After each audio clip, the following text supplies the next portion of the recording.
واحنا جاوبنا لك. قدام مجموعة عظم. ايوه. المكان ده اسمه كاراكالا. مين هو كاراكالا ده بقى؟ كاراكالا هو امبراطور روماني حكم مصر. هو ما اسموش كاراكالا، هو اسمه سيبتيموس. لكن كاراكالا ده نسبة إلى إيه؟ الرداء اللي كان بيحطه على كتفه اللي بيشبه دلوقتي البورنوس واحنا بنلبسه واحنا خارجين من الحمام. حاجة قريبة منه. فكان بيلبس ده باستمرار. فتم إطلاق اسم كاراكالا عليه وأصبحت موضة العصر اللي هو عايشه. اتولد في مدينة ليون في فرنسا من أب فرنسي وأمه من حمص سوريا. كان عنده نفوذ جامد قوي واتقال عنه ان هو حاكم كان بيحكم بالحديد والنار. عشان يوصل للحكم تخيلوا قتل اخوه بعد موت ابوه عشان ينفرد بالحكم، وقتل كل المقربين من اخوه، وقتل كمان كل اللي بيحب اخوه. عشان كده كان مكروه جدا من الشعب.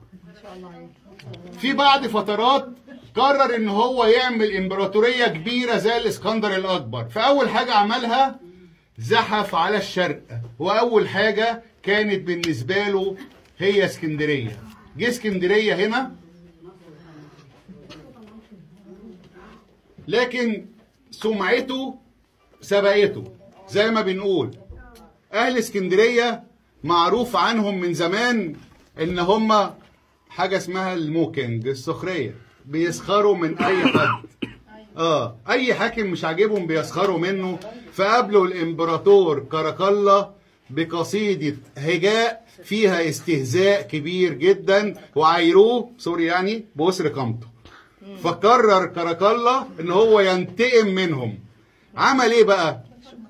راح مجمع كل الشباب بحجة ان هو حابب ان يختار منهم حرس خاص ليه، وجمعهم في مكان. فالشباب اتوجهوا للمكان هم واهاليهم عشان يتفرجوا على اولادهم. بعد ما اتجمعوا الشباب والاهالي امر الجنود بتوعه ان هم يقتلوهم بالرماح. عدد كبير جدا من شباب اسكندرية والاهالي مات، والباقي جري. وهم بيجروا استخبوا في مكان، المكان ده كان مغلق، فاتقفلت عليهم الابواب. فجنود كاراكالا كملوا عليهم في ابشع مذبحة حصلت في العصر ده، واتسمت مذبحة كاراكالا. الامبراطور الروماني اطلق قواته على المدينة عشان ينهبوا ويسلبوا كل حاجة يلاقوها قدامهم. راح ضحية ده حوالي 20,000 من اهل اسكندرية، وده ذكره مؤرخ اسمه كاسيوس. طيب عدد السكان كان ساعتها لسه هقول 20,000 من اصل كام. الغى الاحتفالات اللي كانت بتقام والمآدب اللي كانت بتقدم حفلات الاكل والسمر، كل ده اتلغى. وعين كمان حراس من جنوده عشان يراقبوا الناس وهم بيعملوا اي حاجة يروحوا يبلغوه، سواء تجمهر او اي حد اتجمع او اتكلم. فكان بيحكم بالحديد والنار. حتى الجنود بتوعه كان بيعملهم باحتكار، لدرجة ان في مرة وهم رايحين يحاربوا الفرس فالجنود بتوعه ما طقوش ده وقتلوه.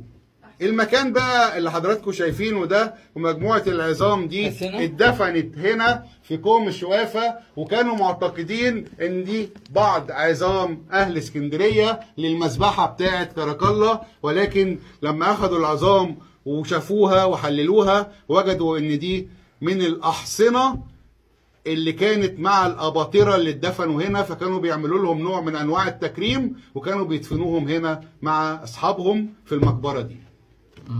الله يرحمه. احنا كده خلصنا